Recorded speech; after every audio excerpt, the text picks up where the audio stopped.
Welcome to the 8th season of Smart Talks with Jovan, where we talk to people shaping the future of energy and technology.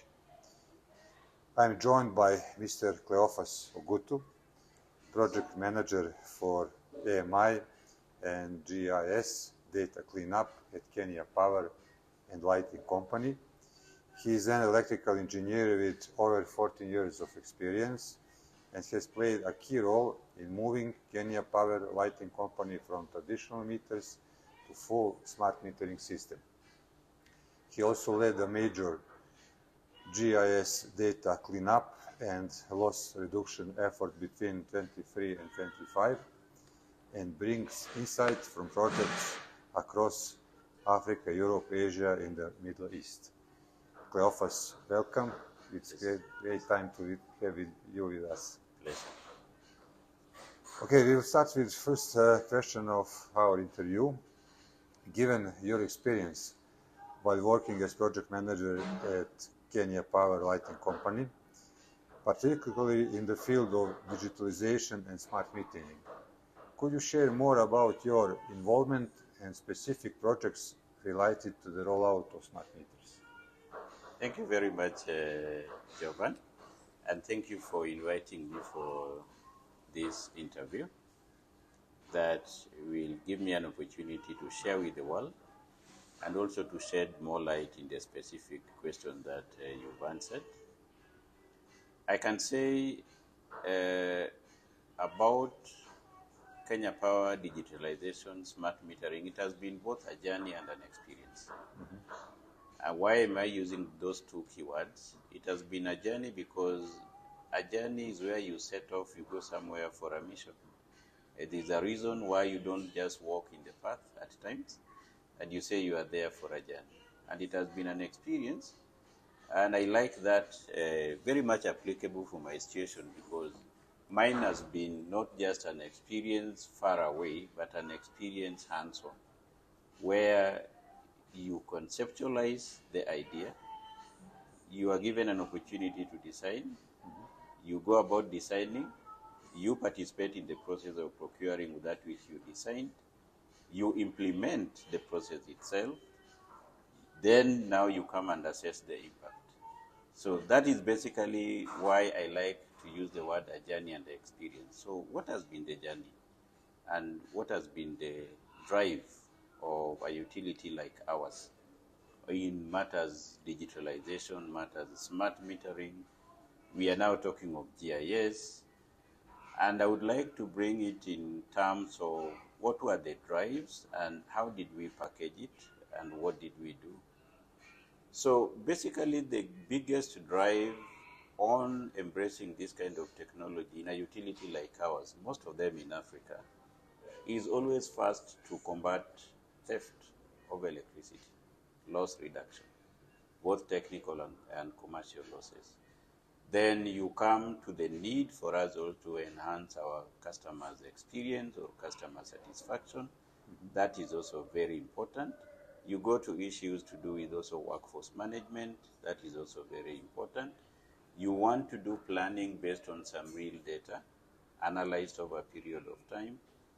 And above all, you also want to ensure that your network that you are having to serve the customers are reliable.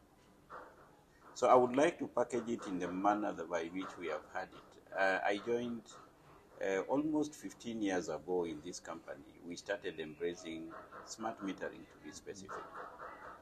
And we started a journey where, first of all, we changed from electromechanical meters to static meters without communication technology, so they were not smart, they were just digital metered.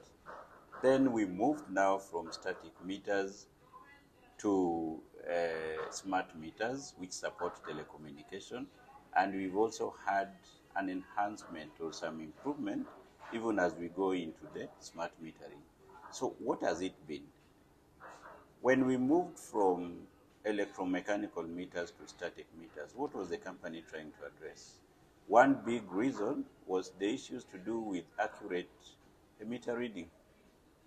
I mean, everybody had moved, technology had advanced, and we were moving away from these very big, robust electromechanical meters. You embrace digital technology, you reduce on the cost, and you have meters which are lighter, has so many functionalities compacted together. You have ICs inside, you're not having rotating discs. And that was a revolution in metering. Then now came the need for you now to get that data remotely without physically going to customers' premises. When you go, you interfere with their privacy. When you go at times, there's also a lot of operational costs in accessing the customers, in reaching where the customers are. So as the technology was catching up, we found it worth that now, can we have this data now coming remotely? Now, that was also the need, one of the key drives on us embracing smart metering. The other one is the issue of the meter tampering. The meter is always at the customer's premises. We sign contracts with the customer so that they become the custodians of the meter. And therefore, by law, we can hold them accountable for any tampering and anything which is done that compromises on the energy that we are supposed to meter from them. So there was a need, therefore, for you to have verifiable and auditable record if at all there is an aspect of tampering. There is also a need for you to have prompt alert so that the effect, the negative effect of any tampering or manipulation by an installation does not go for a very long time. And then there is also a need now for us to leverage on technology to reduce the operational cost of manual meter reading, manual inspections, and even manual revenue collection. So the first move from static to AMR, the AMR meters were unidirectional. They were just bringing data. You could not configure them. You could not send something to disconnect them if need be. So we stayed with that technology for just like 2 years. I think that is between 2010 to 2011. And that was a learning lesson for us. It was a too short period, but it was good because we realized, fine, this thing is now bringing data to us. I'm not now going there to read meters remotely. I am able to get some alert if somebody is trying to interfere with them. But why do I still go to site to disconnect that meter? Now that brought about now the meters that supports two-way communication. So when we moved from AMR, unidirectional, to bi-directional meters, the AMI or a higher version of smart meters, we are now able to disconnect and reconnect them. But there is something also unique that we did, which is not really like part of digitalization, but is a concept that you embrace over a period of time and you improve on your design. So what did we do? We were strategically targeting our metering. We started by targeting the premium customers, those who contribute for almost 55% of our sales or of our business, and they are few. So many companies have this pyramid kind of approach where the people at the apex, they are few in terms of numbers, but in terms of sales, they contribute a lot. So we had a scenario where we had like only 7,000 premium customers out of, by that time, it was around 7 million customers, but just around 7,000 of them was contributed to 55% of the sales. Therefore, it makes business sense for you to invest on this expensive technology to target that cadre. Because if you can secure your revenue, you can enhance the customer experience in that level, then really you are doing a lot in terms of taking care of your business. But what we did, apart from just ensuring that there was unidirectional, bi-directional communication for these meters, we also came with unique designs of the meter enclosures. And what was the principle? The principle was simple. Do your metering at the takeoff point of your service line cable and have only one meter in one plot and for one targeted premise. I don't want to say customer because, again, customers are different meaning in our country. A customer can be defined as somebody who has a meter.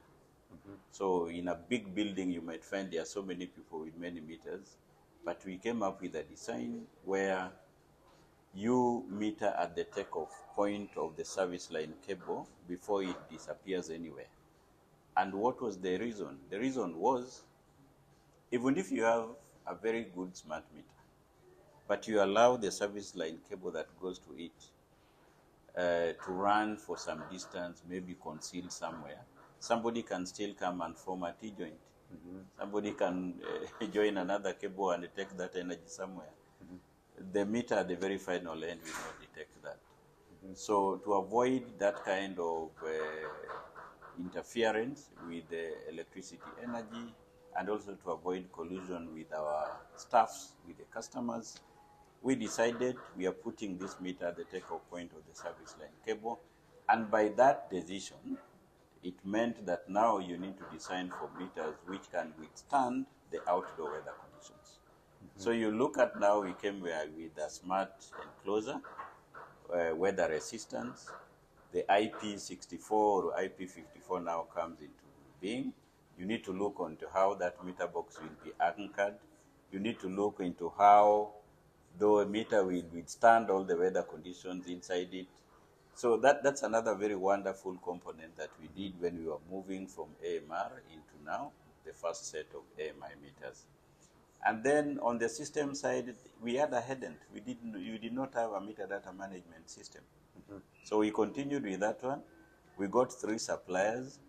We came into reality with what we call the interoperability issues, where you get one vendor providing you with a meter, the DCU, and the system on the other end, and it will not support anything from another vendor. So we went through that. So when we went through that, that is up to 2014.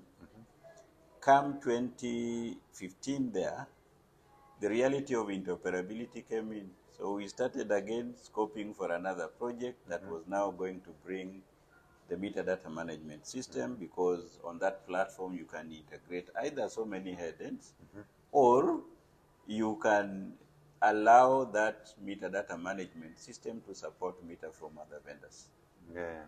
So that was something that we also did. Then we also came with the meter data control centers, where a team can sit, do a lot of analytics, see on real time what is happening in each and every region or on site, and based on the information on the screens there or in that room, they are able now to dispatch the work to the field staff.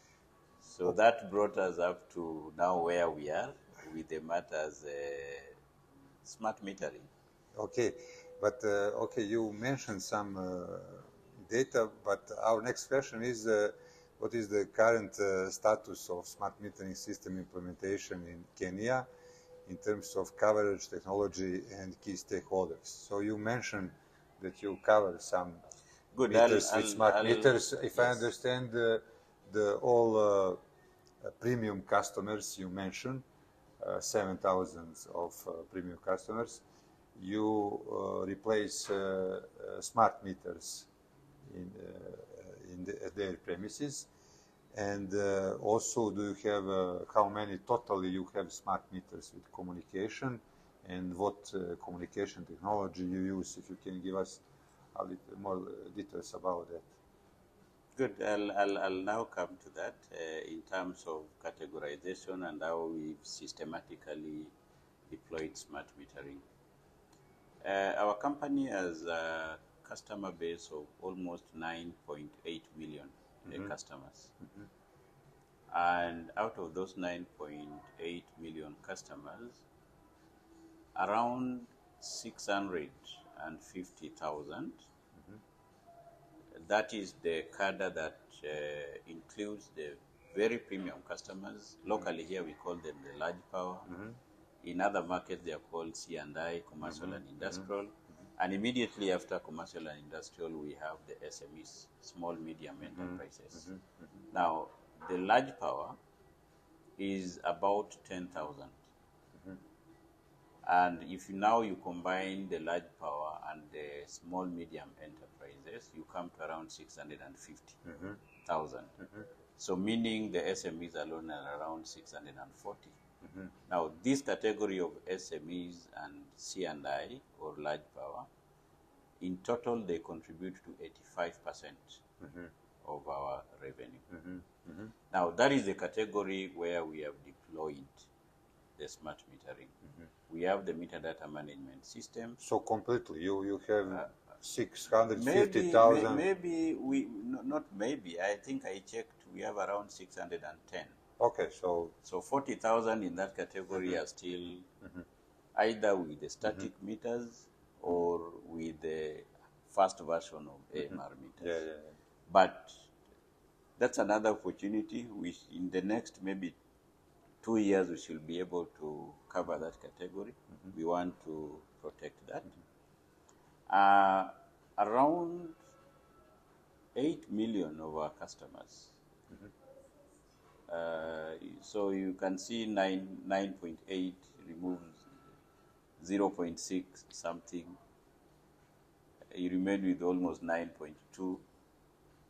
All that category, out of that, almost 7.8 of them are prepaid meters. And the whole of that category of 9 point something, if you remove the 650,000, they only contribute for 15%. I understand. But now I want you to look at it in a bigger way. This is the people where we have done extensive extension of the grid. Most of them are also in the rural areas, though there's a lot of concentration on prepaid meters also in the urban centers.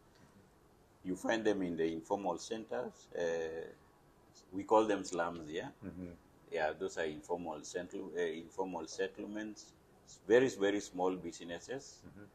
And the idea of prepaid was to ensure that we collect our revenue before, besides also reducing for us the operational cost of meter reading. But it brings another challenge. You don't go, people don't know you don't go. The tampering becomes high. And now when you want to do a lot of electricity access, many meters, you need to extend the grid for you to be able to meet them. So basically, that is how our structure is right now.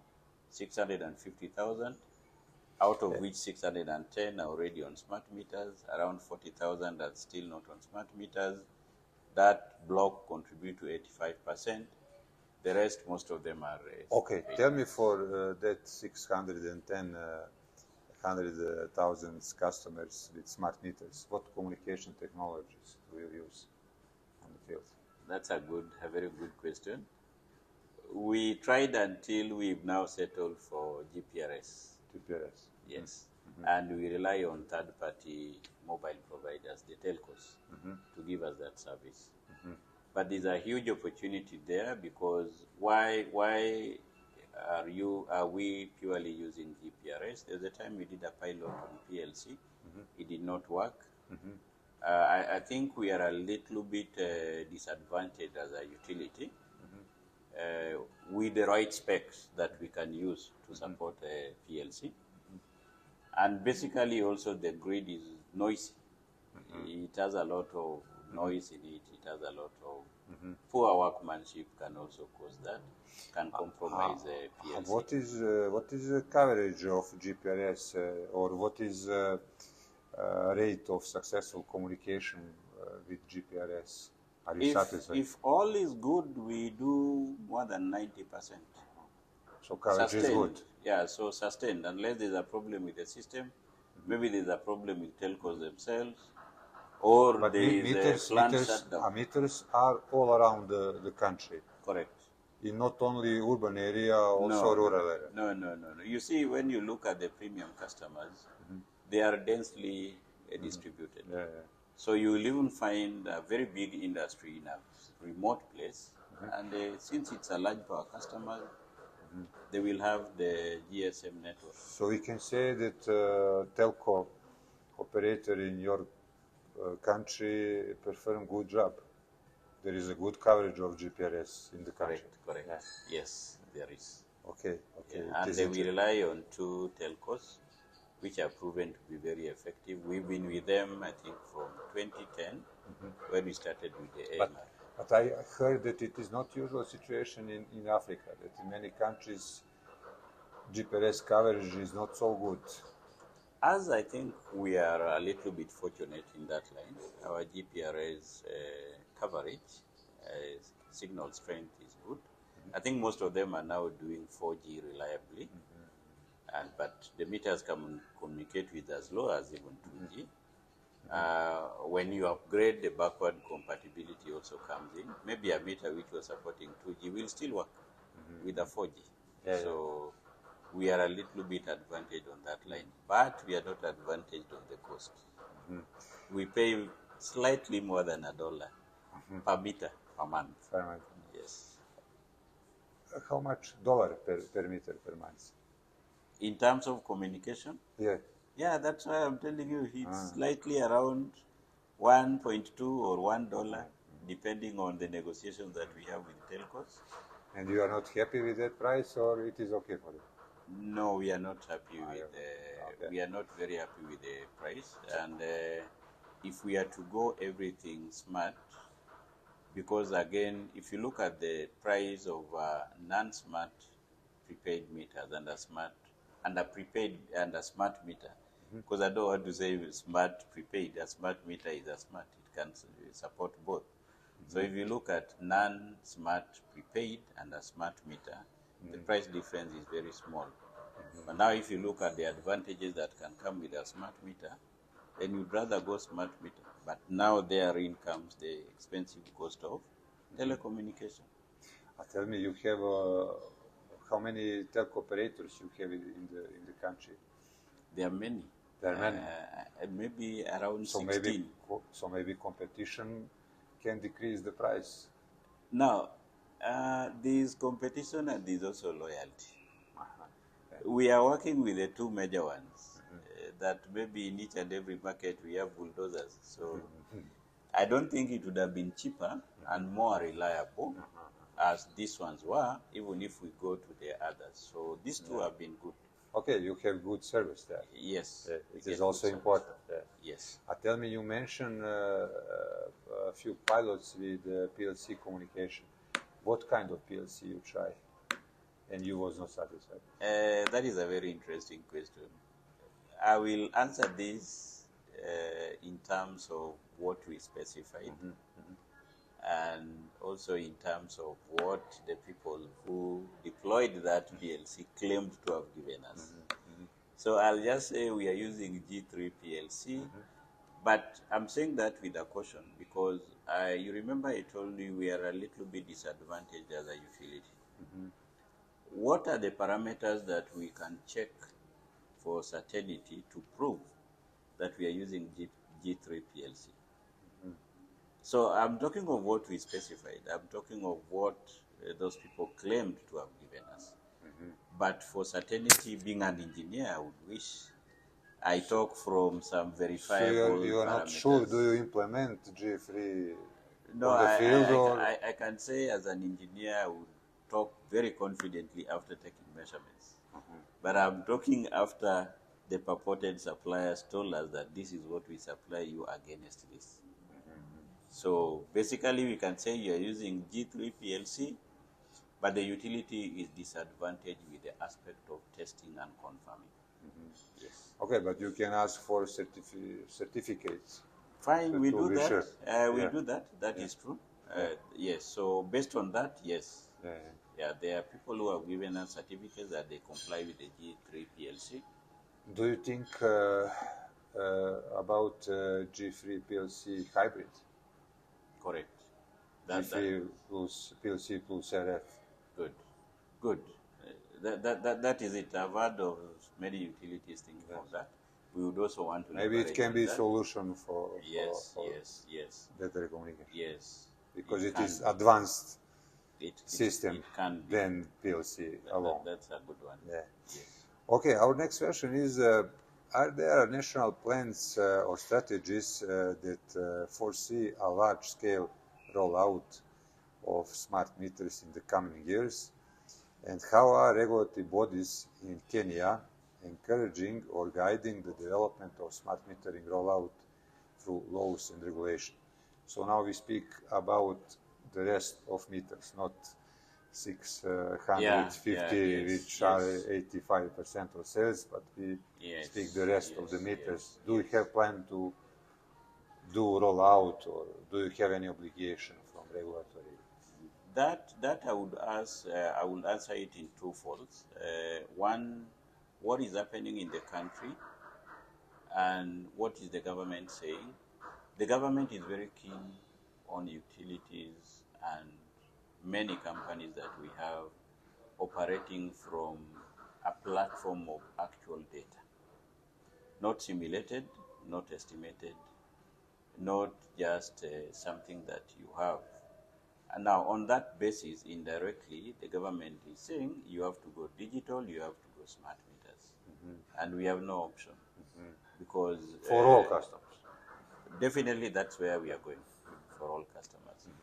And internally, in our utility, I've started seeing that also coming as a policy. Nowadays, we buy more of smart meters, even for the lower cadre. Now, when that comes, it brings also, I don't want to call it challenges, but it brings about the reality check on the system. It brings about the reality check on how you will manage the data that comes.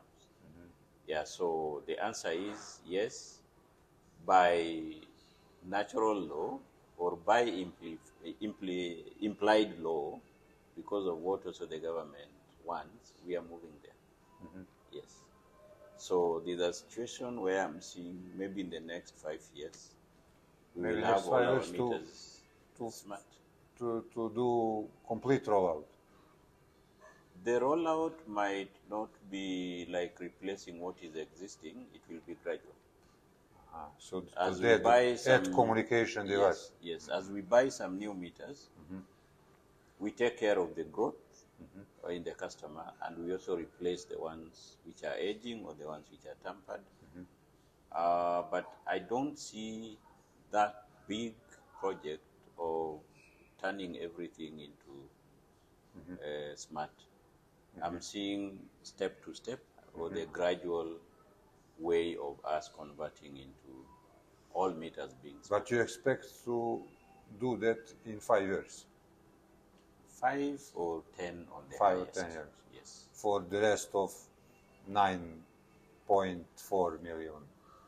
They'll even be 10 million, because we are also increasing our accessibility rates. Yes. So it will be. Yeah. So okay, so your regulatory body oblige you to do that, and you are preparing to do that in next 5-10 years. Yes, I said the regulator has not come out directly, but it has come out indirectly by saying that I want actually measured data. I don't want anything which has been simulated somewhere or manually collected. And I might also want it real time. So if you understand, then you just know what the regulator is talking about. Yeah. And do you have idea what communication technology will you use? Now, the idea is there, but I would just want to share with you, there's so many things that we are thinking about. You've thought of hybrid PLC and RF. That will be good for us. I think something that also crossed our mind, we have meters which are support PLC, DLMS COSEM compliant, and we were thinking if you put a DCU on the transformer, can we also have a smart DCU that supports even 2 versions of PLC? Broadband PLC or G3 PLC, but in so designing this DCU, as I said before, I would wish that we move slowly, we do a proof of concept, step by step, so that when we are now trying to target all these meters, the DCU that we will get will now confirm to us even which PLC that we are having. So you have one that supports the meters which are in existence, and we start coming with the broadband PLC for the future. So apart from hybrid PLC and RF, it would also be important for us to have hybrid two versions of PLCs. Do you perform any testing with broadband, or it is just only idea for future? Do we? Do you have any testing on the field broadband PLC communication, or it is just only idea for the future? It's an idea for the future. Okay. We haven't started, and I think just like we did the G3 PLC, we will give people an opportunity, and I think that is also one of the places where you can come in. When we float our interest, expression of interest for that kind of a project, then I wish people will come in to showcase their technology, and the convincing one will carry the day. Yeah. Yes. Okay, maybe if you install broadband power line communication, idea in the beginning with broadband was that utility will be able to offer internet, to be internet provider for customers. Yes, that will be good. But maybe in future. Fantastic. Where is this future? Are we talking of 5 years? I said 5 or 10. So maybe in future. Yes, not very far future, near future. Yes. Okay, Cleophas, this is the end of the first part of our chat with Mr. Cleophas Ogutu. In the second part, we will talk about funding, challenges, and what he's learned along his way. Thank you very much for your time. Yes.